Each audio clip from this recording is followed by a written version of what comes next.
कब्जामा लिन्छु भन्ने केपी ओली, जसलाई जहाँ गए पनि नेपाली जनताले चोर आयो भन्ने नारा लाउँछन्। 1 मिनेट मात्रै राजा जस्तो तिम्रा गुण्डाहरू र तिम्रो सुरक्षाकर्मी नलिकन सडकमा स्वागत नेपाल जस्तो एक्लै हिँडेर देखाऊ, चुनौती दिन्छु। के कब्जा गर्छन् उनले? आत्मसमर्पण गर, किनकि तिमी जहाँ जाऊ बाँच्दैनौ। धुलो पिठो बनाउँछु भनेर भन्ने अभिव्यक्ति दिए होइन? एक्लै हिँडेर देखाउ न त्यो दिन सडकमा कसले कसलाई धुलो पिठो पार्दो रहेछ। तपाईँको यो ठाडो च्यालेन्ज हो। 100% चुनौती। स्वागत नेपाल जतिको हिँडेर देखाउ न सडकमा। प्रधानमन्त्रीका लागि राजधानी कब्जा गर्छु भनेको के हो? मेरो होइन भनेको। कब्जा त्यसलाई गरिन्छ जो आफ्नो हुँदैन। राजावादीहरूलाई धुलो पिठो चटाउने कुरा गर्दैछन् के? होइन, ओलीले एक्लै हिँडेर देखाउनु न सडकमा को धुलो पिठो हुँदो रहेछ।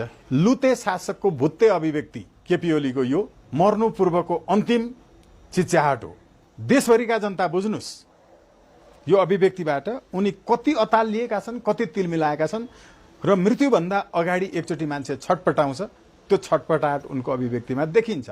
आज मात्र राष्ट्रिय मानवाधिकार आयोगले केपी ओलीको क्षुद्रताका विरुद्ध एउटा विज्ञप्ति जारी गरेर तिमी असभ्य हो भनेर भनेर अहिले विश्वको सबैभन्दा असभ्य प्रधानमन्त्री केपी ओली हो।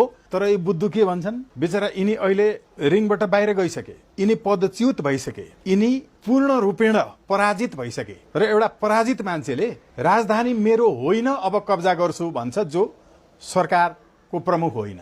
उसले पो भन्छ त। यसैले के प्रमाणित भयो यसबाट भने केपी ओली अहिले देशको प्रधानमन्त्री होइन, उनलाई भाग्ने मात्रै समय बाँकी छ।